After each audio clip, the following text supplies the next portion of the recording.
Getting into the rhythm of school feels strange. It's as if my brain remembers how this is done, but my body doesn't. Towards the end of the class, I start yawning and counting the minutes left. Oh, dude, I always hated that, man. When there's like nothing to do and it's the end of class and you're just like watching the clock tick. It's frustrating. I shouldn't be this tired on my first day of school. Well, you do have arrhythmia. Maybe it's the long time spent in the hospital that made me like this. I'm even feeling physically weak and lifeless. Getting back to being gloomy. Before long, the final bell rings. School is finally over for the day. Beside me, Misha and Shizune are having a short conversation. After a bit of deliberation, Misha turns to me. I wonder what would happen if I asked about Shizune's deafness. ... Unfortunately, we can't stay and show you around today. Hichan. I forget that's what they're calling me. We've got to hurry already, since there is a lot of work for us to do. ... You'll find your way around here, I'm sure of it. Wait. The teacher said I'd have to see the nurse. Where do I have to go? Is that so? We can at least show you that much. Come on, the nurses have their own building, so we have to go outside. Alright, walk outside, let's do it. We join the flow of students making their way down the stairwell and outside, with the girls pointing out other senior classrooms in this same hallway as ours. When we get outside, the girls make their way to the smaller building right next to the school. I'm guessing that building? Right there? That one? It's built in the same style, so it looks like it's actually a part of the main building. Shizune. ... This is the auxiliary building here. There's a lot of official and important stuff inside, like the Yamaku Foundation office and all the nurses' offices. They even have a swimming pool. What? The nurses have a swimming pool? Can we use it? Because that would be awesome. How is that official? Exactly my point. This guy gets me. ... Ooh, she looks angry again. Or, wait, okay, I'm sorry. Could she read minds or not? Or she reads lips? She has to be able to read lips. I bet you that's... Yeah, she looks like the kind of person that would read lips. Don't be silly, Hichan. It's for physical therapy, of course. Oh, that makes sense. Anyway, all the nursing staff facilities are in there too. The head nurse's office is on the first door. Or first floor. It said first floor, right? You'll be fine from here, right? We'll be going then. See you tomorrow.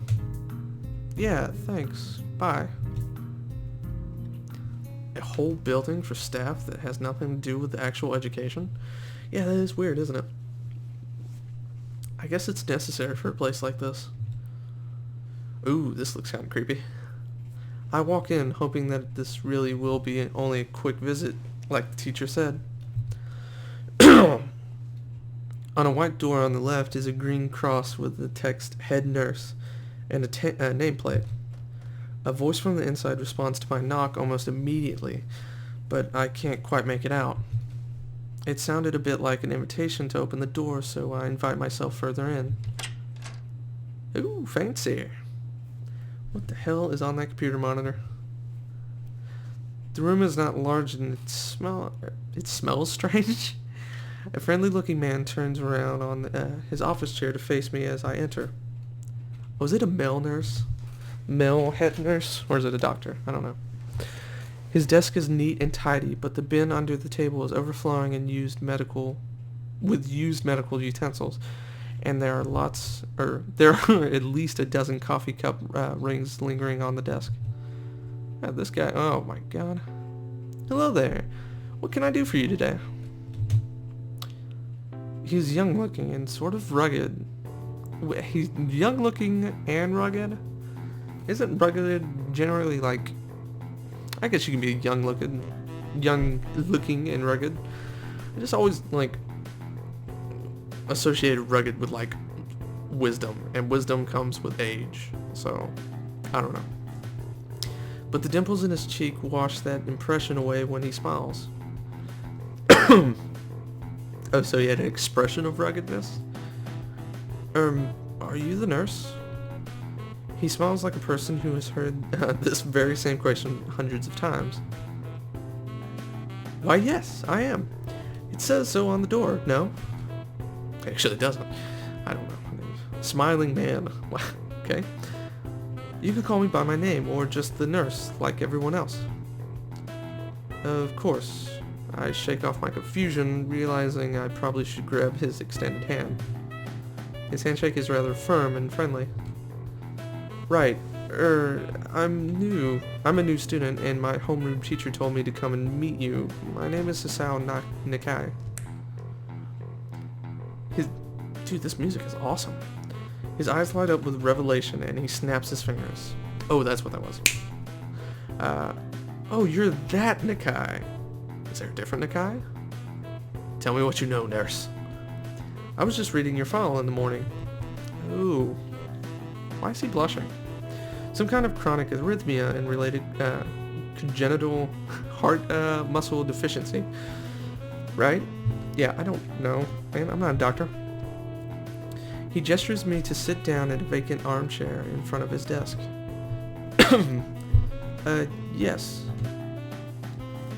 Good. Well, you've probably been briefed about the school enough, so I'll just go over this quickly. We have all kinds of facilities available, mostly physical therapy and such. Yeah, I'd like to take a crack at that pool. There's always someone from my staff around, even at night, so never hesitate to call us if there's a problem. The famous 24-hour nursing staff. Wow, this is like a hospital. Well, not exactly. For instance, we don't do brain surgery here. Does that make a hospital? Really? Oh, maybe it does. I don't know. Ow. Hit my hand. His joke feels so out of place that I'm left thinking that why he even said it. Yeah, just that it's really weird to have so many medical people at a school. You'll get used to it. Thanks. Oh my god, did I just skip a line of dialogue? Maybe. I'm not so sure of that myself, but I don't let the nurse know it. Now, let me just find your file again. While he searches for something from his computer and shuffles stacks of paper around, I let my gaze wander around the room. It's really, I thought there'd be more choices than this. It's starting off kind of slow. How long is this, by the way? I have no idea. It's the epitome of generic, I'd like to say. Beige walls and ceiling, dark gray laminate flooring, and all the equipment you'd expect from a school nurse's office. Well, what do you expect? I mean, that's it's normal. Even the ridiculous educational posters are hanging on all four walls, reminding me to eat properly 3 times a day and from all the food groups. Yeah, that sounds good. Including the sugar group, where we eat pure sugar and sometimes even snort it. No, we shouldn't do that. Smiling, the nurse draws a thick file from a stack of similarly thick files and opens it. Is my file really that thick? Is it? I mean, what could it be full of? That sounded kind of wrong. So, you already have medication for the arrhythmia. Just remember to take your pills every morning and evening, or it won't be much help. Apart from that, do you do any sports? Rash stuff like, I don't know, boxing? Boxing? I don't think I would have gotten this far in life if I was a boxer. He grins to his own joke, but I don't. So he's joking? These aren't very funny jokes. Well, I played soccer occasionally with some classmates. Oh, so I wasn't actually on a team, I was just something I did. Alright, I'm afraid I'm going to have to recommend you refrain from doing that, at least for the time being. Oh, yeah, disappointment. My lack of reaction makes him raise an eyebrow. But really, I'm not too bothered by him forbidding me to kick a ball around. Don't have to be so nonchalant. I guess I never did it out of burning passion for the sport, just to have something to do. Yeah, play some cards, man. Do something relaxing. Any kind of concussion might be very dangerous to your heart. right? And risking another attack is not a good idea. No kidding. Is that not a good idea? Was the previous one caused by a sudden concussion to the chest area? There's no mention of the cause in your papers. You could say that. Sudden concussion to my frontal lobe. Oh god, that's not in my brain. To my brain. Never mind. I sidestepped the question acceptably, and he glances at me over his papers with a more serious expression on his face. Oh yeah, he does look serious. Still, you need to keep your body healthy, so some exercise would do you good. So I am supposed to exercise, huh? We have physical therapy and such available, as I said, but I don't think you really need such heavy measures. Just get some light exercise regularly. Will do. Brisk walks or even light jogging, jumping rope, that sort of thing. Swimming maybe. There's a pool here. Oh hell yeah. So I was told. God, I'm such a serious kid. Then again, I did have a heart attack like 6 months ago. Oh yeah, he said 4 months ago.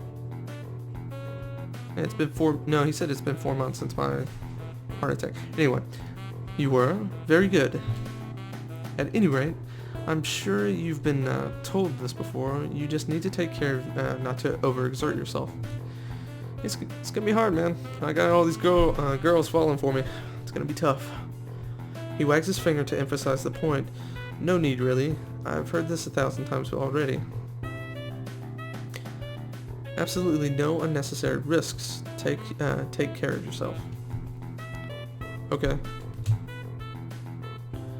He goes over my papers one more time and sets them on the desk, obviously content. Is that it? Good. That's it. Aha. That's it then. Come meet me if you're ever in need something.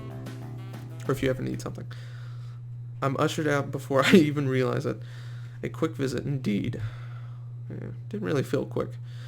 I end up standing in front of the main building and the auxiliary building. Although to my eyes, they still look one and the same.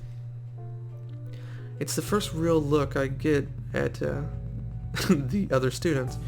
So I watch people coming out of the school going towards the gate or the dorms.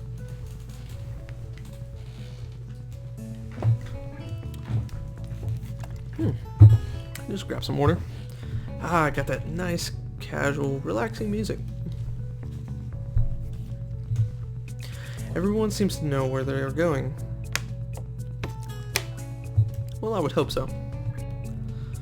And I still keep thinking that most of them don't look too special for being students at a special school. Then again, neither do I. Yeah, you look perfectly normal. Does that make me one of them? One of us? One of us. One of us. Dots, dots, dots. I should go somewhere too, to prevent me from getting lost. It's around dinner time, but I feel tired instead of hungry. The weariness in me only grows as I trudge towards the dorms, set a little way apart from the main building complex. Yeah, what does my room look like? Oh my god, are you kidding me? That's so far away. There's a garden of sorts between the school and the dorms, shrubbery, flowers, and that overbearing smell of fresh cut grass that fills the atmosphere. It dawns on me, on my tired mind that the smell feels novel because I haven't been outside at all for so long. What the hell is that graffiti? That is some weird graffiti. Is this all drawn, by the way, or is this... I feel like this is just a picture taken. Yeah, this has to be a picture. The dorm building is big and made of red brick. Like the others, it feels way too pompous for what it is, so I push forward going inside. It takes more time necessary to fish out the key I was given from my pocket. Room 119. 119? Could just said that. Despite the ornate exterior, the inside of the dorm is fairly new, functional, and boring. Everything's boring. Well, it does look kind of boring. Just like in the main building, the halls and doors are wide to accommodate wheelchairs. Oh, now that makes sense. The same goes for the elevators at the end of the hallways. I poke my head around the corner of the common room door. Inside, a few students are watching the television. One nods and gives a quick hello before turning back to the TV. That's pretty nice. Seems that only the girls around here are sociable. Oh, girls. I suppose that's perfectly fine with me. Hell yeah, it is. I climb the stairs to the upper floor. God, this looks like a mental institute. Could it be any more, like, so professional, I guess. Here, small corridors branch off from the main hallway. Each of these minor halls seem to have a toilet and shower, as well as 4 rooms. About halfway down the hall, I spy room 119. The nameplates on the rooms adjacent to mine are blank. I guess there are just 2 of us here. Light shines from below the door of room 117, so I knock lightly. Hello? Is anyone home? From inside, I hear a few movements, then the clicking of way more locks than I thought these doors had. After a moment, the door squeaks open. Hey, what's up, Harry Potter? Yeah, that's what I'm gonna call you. I'm gonna call you Harry. A bespectacled boy is standing in the doorway. He's looking at me very intently through his extremely thick eyeglasses.